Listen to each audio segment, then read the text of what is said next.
I'm Mo.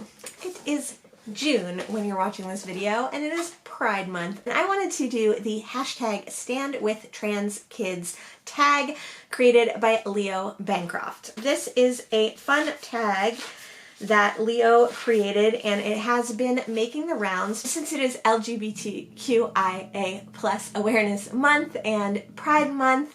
I thought that we would do this tag today. So the first question or first prompt in this tag is to tag people. I don't know who's done this tag, but I would definitely tag any of my followers who haven't done it yet. And I would also tag my friend Noah if they're watching to do this tag in the comments below, because I would like to see their answers to this. But I think a lot of people I know have already done it. So if you weren't tagged yet, consider yourself tagged. Prompt number 2 is, what are some TBR books that you have that are featuring trans or non-binary characters or written by trans or non-binary authors? I just got this book, which is called Trans Sister Radio by Chris Bohalian. I picked this up because it does feature a trans character, but as far as I can tell, it is written by a cis man. I have to do a little bit more research on whether this is a good representation, but I wanted to grab it when I saw it so that if it was something that was good, I could go ahead and read it. Another book that I have is Sorrowland by Rivers Solomon. I have never read anything by Rivers Solomon. I know that The Deep is their most well-known work, but this one seems really interesting, dark, a lot of escaping society vibes, and so I'm definitely excited to get to this one. And I also have Freshwater by Akwaeke Emeze. I read Akwaeke Emeze's young adult story Pet earlier this year, and I really enjoyed that. I'm so excited to see what a adult book from them is like, because their young adult book was quite adult. So I'm excited to see what this one is all about, and I'm hoping to read this one this month in June. Prompt number 3 is a favorite book or movie with a trans character. And the first TV show that comes to mind is Pose, of course. I only saw the first season of Pose, but I really enjoyed it. I thought it was really interesting and highlighted a lot of topics that were important to the trans and LGBTQIA plus community, as well as being fun and campy and soapy and good. So it had like both aspects. Another movie that I love and is very dated now, probably, I haven't seen in a while. It's dating me, at least, because I feel like the old queers love this movie and the young queers haven't seen it yet, but it is Priscilla, Queen of the Desert. As soon as I saw this movie when I was a teenager, I fell in love. It's really interesting representation. It's fun. It was the first drag movie I ever saw, and it just holds such a special place in my heart. It probably is quite controversial now, because although it does have queer actors in it, it doesn't actually have trans actors in it, but it's still worth seeing, and it's still a part of queer history because it was one of the first big movies to come out and get widely renowned, not just as a cult hit, but as a great movie featuring all gay characters, or featuring all gay characters, featuring mostly gay characters. Prompt number 4 is recommend a book with a journey. The book that comes to mind first, of course, is Hitchhiker's Guide to the Galaxy. They are on a long journey. It spans many universes and many time periods and many things, but the book that I thought of for this particular prompt was Out of Africa. I read that last year, and it is a memoir of Isak Dinesen, or Karen Blixen, and her time going to Africa with her then husband and starting a coffee plantation. And it's about her journey as a woman, and her journey as realizing that she does not have to fit into the mold of what women were expected to do at that time, but also her journey of falling in love with Africa, falling in love with the people there, the indigenous people, as well as the colonizers that were coming in that she befriended, and the people who had similar mentalities and mindsets to her. It's her journey of her marriage dismantling and realizing that her husband was not one of those people who had similar mindset to her. It's her journey of having to leave Africa and this place that she loved. And so it really features like every emotion that a person could have. It's beautifully written. I definitely recommend it if you like memoirs. There are, I'm sure, some problematic elements in it, so, you know, be warned, it was written in 1938, but it's definitely a emotional and evocative journey. Hi. It seems to be a theme that now whenever I do tags, I forget one full prompt from the tag. So prompt number 5 is a book that taught you something. I think that all books teach me something. That's part of the reason that I really love to read books. Whether they be fiction or nonfiction, you're always learning from another person's perspective or from a different lifestyle or from a different country than your own. So I love reading books partly just for that reason. One book that taught me something this year was Born a Crime by Trevor Noah. This is Trevor Noah's memoir, and one of the reasons that I wanted to read this book was because he grew up in apartheid South Africa, and I was super interested to see what that life experience was and what apartheid was, because in American schools they don't teach you anything about apartheid at all, ever. I was very enthralled with the sections of Born a Crime that were about apartheid, and it's definitely something that I'm super interested in learning more about this year and in the future. And also it taught me a lot about just South Africa in general, which was really cool because that is also a country that I don't know much about. It was really interesting to hear about all the different languages that they speak and how apartheid changed that culture and how South Africa is a meeting of many different cultures, but with its own specific heritage of that country. Prompt number 6. What are some things that you do to refocus yourself, to ground yourself, to bring joy?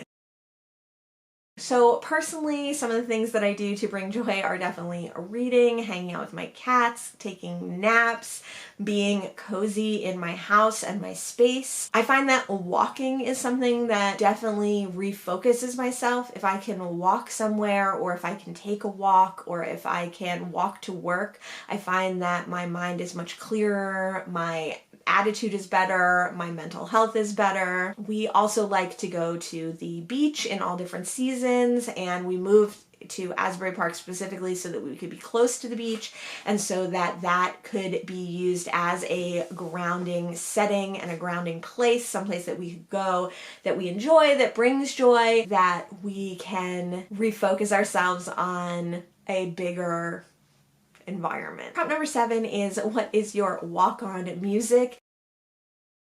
This one is tough. I love the song If You Want Blood by AC/DC, and I think that would be my walk-on music if I was like anything, a performer, a baseballer, whatever, what have you. But it doesn't really fit my personality necessarily. I mean, I am an old punk, so like I do love punk and rock and roll. That's probably my favorite genre of music. So that is the one that I would want as my walk-on song, even though it's not what people would consider me. It's like my inner vibe. Question number 8 is, do you have a mentor, and who are they? What mentors have you had in your life? So I would say definitely I have a lot of influence from my friends, my family, my husband, my parents, and luckily I can go to them when I need advice or when I need someone to look up to or when I need an example. And 2 of my friends who I really look to that for are my friend Isaac and my friend Mermaid Trousers. They are what I always describe as like the living embodiment of art and beauty. They live and breathe beauty and live for making beautiful experiences for themselves and making beautiful experiences for others. My friend Mermaid Trousers does amazing posts of her swamp tours. She works for a wedding venue and makes people's special occasions their dream occasions. She surfs and creates a space within surfing that is accepting and intentional and feminist. They just live their lives in a way that, although it can be very difficult because they don't have a set routine, let's call it, is just fluid art to me, is just living a life unfettered by societal darkness. Obviously, they experience societal darkness. Obviously, they experience trouble and strife and low moments, but there is something so inspiring about the way they live, and I feel like I look to them as mentors to live the life of my dreams and to live the life that I want to lead, to live a life that is intentional of what I need and what I want, and to block out what society says we're supposed to live like. So I find them to be mentors in that way. I've also had a career mentor, and that was a woman that I worked with at the first bar that I worked at. Her name was Nada, and she was the most amazing bartender and the most amazing service industry worker that I've ever known. She was beautiful, smart, charismatic, diplomatic, tough as nails, soft and lovely, and she went through so many experiences in her service industry career, which she chose to do after going through full college, after being married, after doing all the things that could allow you to get out of the service industry. She chose to stay in the service industry, and she was amazing at her job. She taught me so much about how to relate to customers, how to relate to my coworkers, how to set boundaries for myself in the workplace, and I feel like she was a true mentor, whether she knew it or not, and I always still think of her, and I love the knowledge and experience that I gained by working with her. Prompt number 9 is name some trans or non-binary booktubers, artists, etc. The 2 booktubers that come to mind immediately are Kevi from Say Kevi.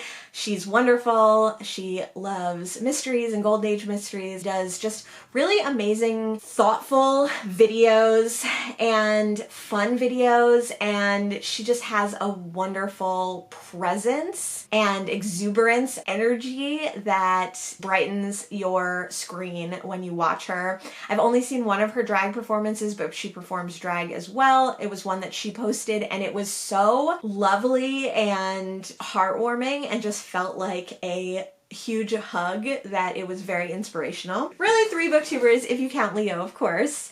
Another booktuber that I love is AJ Dunn, and they are just a very intentional, thoughtful booktuber. They have a thriller book club. They create with such intentionality, are very calming, very pleasing to listen to, very well thought out book reviews, very even, calm presence, which is really nice to watch. And then of course there's Leo, and he is such a great positive force for booktube and positive force in the world. The idea that every video is uplifting some kind of charity or social organization, that they do the research that requires. He loves old cars, that he has a moss creature as his friend. What a wonderful person, and this is a great tag, so always an inspiration. And as far as other artists go, I want to shout out Kaya Fisher, who a lot of you may know if you're around my age from the band Rainer Maria. It still is a band, but it was a very super popular emo band in the late 90s, early 2000s, and Kaya Fisher is the lead guitarist and one of the singers in that band. I had the honor of working with Kaya way back in the day when I lived in Brooklyn, and some of their music is still some of my favorite music of all time, especially their solo work. I don't get to see them very often anymore because they still live in the city and I don't, but when I see them on Instagram or when I get to interact with them on any level, just makes me happy. I learned a lot from them as well, working with them at a cafe at the time, and that experience is just really special to me, and my history with that person is really special, but also they're an amazing musical artist. Prompt number 10 is, what is an organization that you would like to uplift? So I think this specifically could be a queer or trans or non-binary organization, or it could be any organization that you feel appropriate for this tag. And I'm definitely going to uplift Project Real, which is right here in Asbury Park. And I just wanted to pull it up on my phone so that I could accurately describe it. My friend Matt, who actually is also a great artist, he's not trans or non-binary, he's just gay, but he is a wonderful drag artist named Lady Celestina, and he's definitely worth checking out. He was the first person who turned me on to this organization. I'd passed it a bunch in Asbury Park, but I didn't really know anything about it, and he works closely with Project Real. Project Real stands for Real Empowerment on All Levels, and it offers free social events that bring together the local young LGBTQIA+ community, helping build peer support. Project Real serves as a point of contact between the client and community, resources such as housing, HIV and STD testing, therapy, but they also do drag events, they also do lots of events for young queer people, and they work very closely with the VNA, the Visiting Nurse Association here in Asbury Park as well, and the VNA has special queer hours and queer counselors and doctors to specifically help trans, non-binary, and queer folks with their health needs, which could be anything from therapy or hormones to eye doctor, dentist. And Project Real is something that, like I said, my friend Matt has talked about, but I've never gotten involved with, so I'm going to take this opportunity that Leo has given me to get more involved with Project Real. So I'm going to research them more, and I'm also going to make a donation as the first steps, and then see what else I can maybe do with Project Real in Asbury Park. Those are the 10 prompts for the hashtag #StandWithTransKids tag, and I'm so happy to have done this tag, and of course I stand with all trans and non-binary and queer and LGBTQIA+ people in the world and on this channel. I hope that everyone is having a super fun Pride Month. An eye-opening Pride Month, hopefully, a Pride Month where we can fight for queer rights and support queer people, but also where we have fun and dance and party and have a great time and revel in queerness. So I hope you're having a great Pride Month, and I will see you in the next one. Thanks so much. Bye.